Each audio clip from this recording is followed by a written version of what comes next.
Entrepreneurs are people who are born with a passion to succeed. Also, they have an unshakable belief in oneself and one's ability to succeed.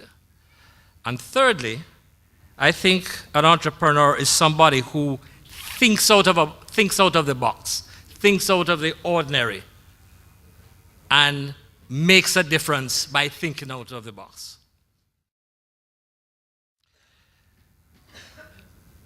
My journey as an entrepreneur started very, very young in a very unusual manner. It started when I was 12 years old. At 12 years old, I had a lot of pets, a dog, a cat, rabbits, guinea pigs, fish, birds, and a relative of mine gave me a pair of ducks. Well, within a very short time, the duck hatched 25 eggs. And within a short time, those 25 eggs turned into 25 young dillies. And I said, well, what do I do with 25 dillies? Anyway, these dillies grew, and they grew very fast. And I saw an opportunity, because we used to go to a Chinese restaurant very often, and we always had duck. So at 12 years old, I said to my mom and dad, I'm going to sell these ducks. And I took the ducks, and I sold them to the Chinese restaurant, and I made good money. And I kept doing this thing and making money at 12 years old.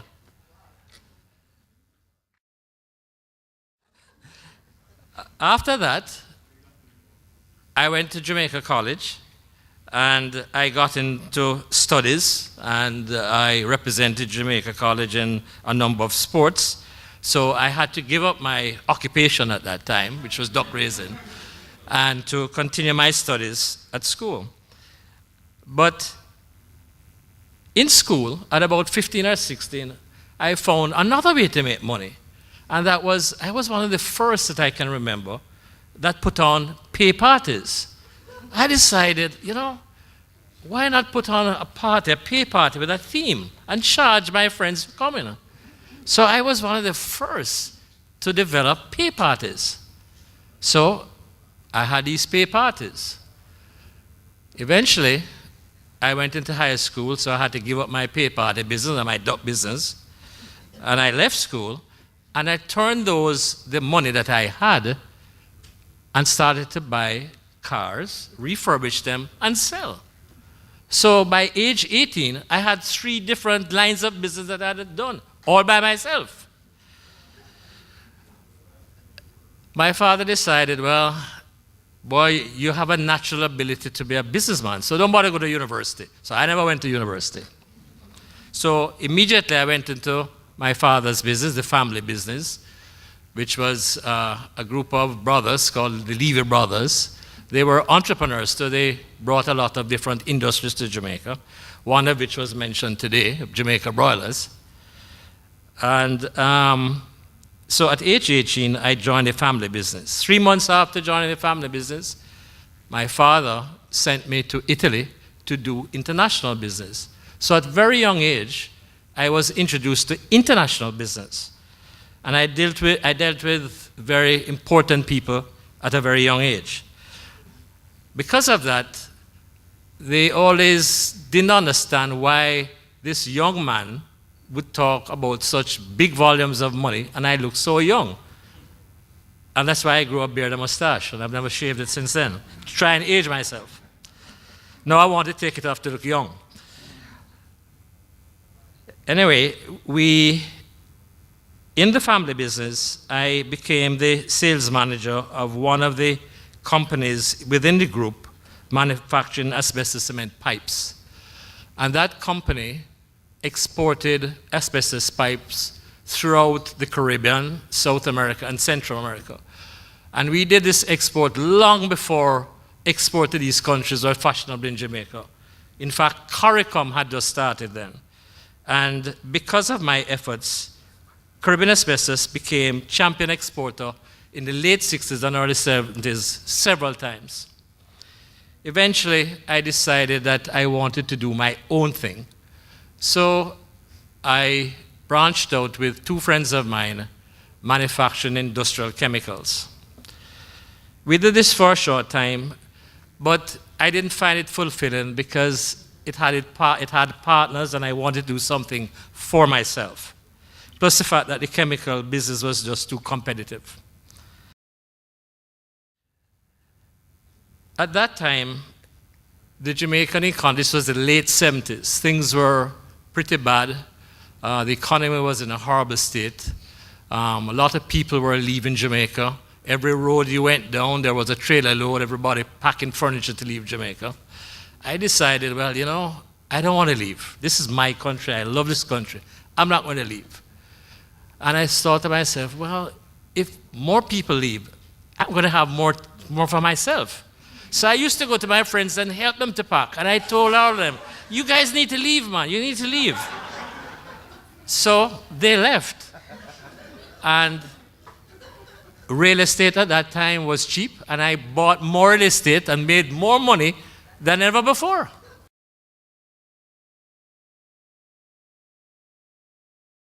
Something happened to me in the late 70s that to me is a blessing, an incredible blessing. And this is what happened. A friend of mine introduced me to the vice president of then the largest private bank in France. And Jamaica at that time did very little business with France. We bought a few Peugeot, a little wine, a little perfume, and that's all the business we did with France, nothing else. This gentleman who had an incredible impact on my life, he really liked me, and he said, you know, I'm going to put a tremendous amount of money available to you to loan the government of Jamaica. And at that time, Jamaica couldn't get any money to borrow from any other countries because it was said that we were going communists and we were socialists. America had cut off all trade. Everywhere had cut off trade. So all the government needed money, needed to buy stuff, but we had no money. So at this time, our Prime Minister was Michael Manley, who was a socialist, and so was the President of France at that time, a man called Mitterrand, who was a socialist. And both were part of Socialist International. And this is what happened. All these things came together, my friendship with the Vice President of the bank, Michael Manley being a socialist and Prime Minister, Mitterrand being a socialist and head of France, and it created, to me, what I call a perfect storm of opportunity. For the bank to lend Jamaica money, the bank in France, which was BNP Paribas, had to get the guarantee from the government of France. And the government of France gave the guarantee to the bank only because of the friendship within Socialist International. So money was given to me to loan the government of Jamaica at rates that the government of Jamaica themselves could negotiate. So during a very short time, we signed contracts, enormous contracts, and refitted Jamaica with many, many items. The first being that we supplied the Water Commission with 120,000 water meters. At that time, National Water Commission only had about probably 200,000 customers. We supplied 120,000 one time.